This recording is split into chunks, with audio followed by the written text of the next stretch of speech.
This is TWiT.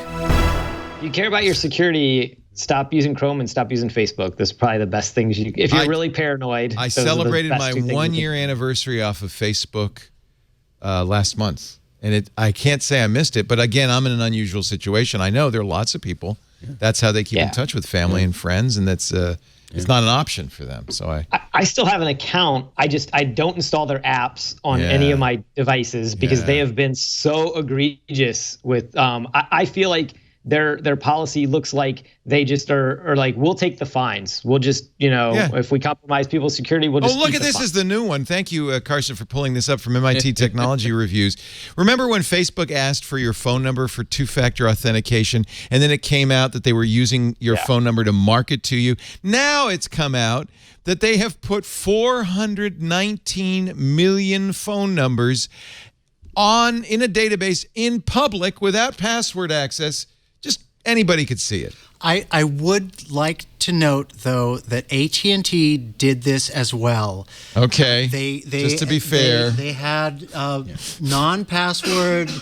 They stored user phone numbers in paper files. Paper files. And they delivered these files to everyone in the United States. So you mean the phone book? Yeah. And he's got a link to whitepages.com. Okay, smarty pants. You actually had to pay them to not list you still your do. To have an unlisted phone number, you have to pay for that, which is crazy. Security researcher discovered it. Jeez, Karsten, that was a long way to go for that one. Now, am I wrong that it was not that Facebook had this stuff public, but that somebody else who somehow had the phone numbers made them public? They may have been scraped. It was discovered by a security researcher, Sanyam Jain, passed his discovery on to TechCrunch. The server hosting the database was not password protected. Anyone could find it and access it. It included Facebook IDs, names, genders, countries, and phone numbers.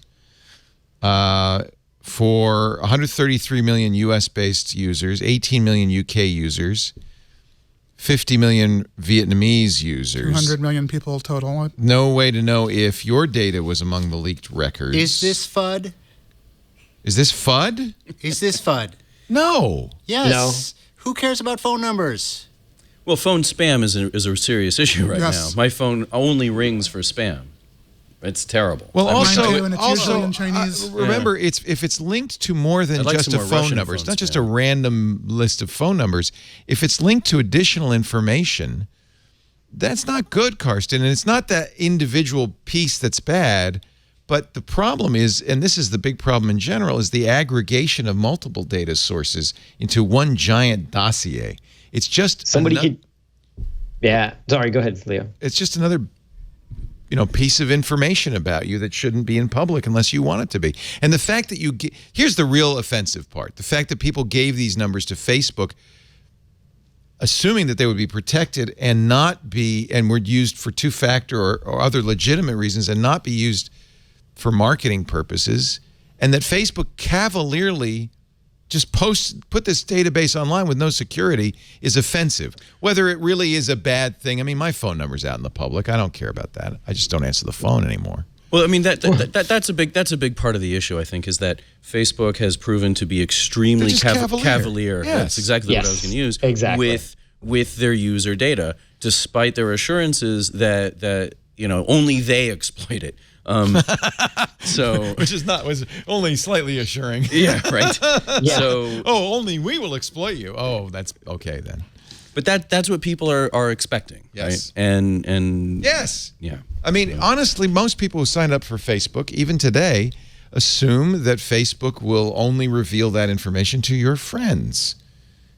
Yeah, what worries me is that if somebody knows your mobile number, then they can spoof your two-factor. There you go, Karsten. Right? And we know SIM jacking is a massive problem. Fine. Just ask Jack, who got SIM jacked by the Chuckling Squad. Jack Dorsey, of course, the CEO of Twitter, whose account was hacked because he had signed up for a company that Twitter bought that allowed you to text message a tweet without any authentication. And if Twitter said, oh, that came from your phone number, must be you. So that they've turned that off at least temporarily.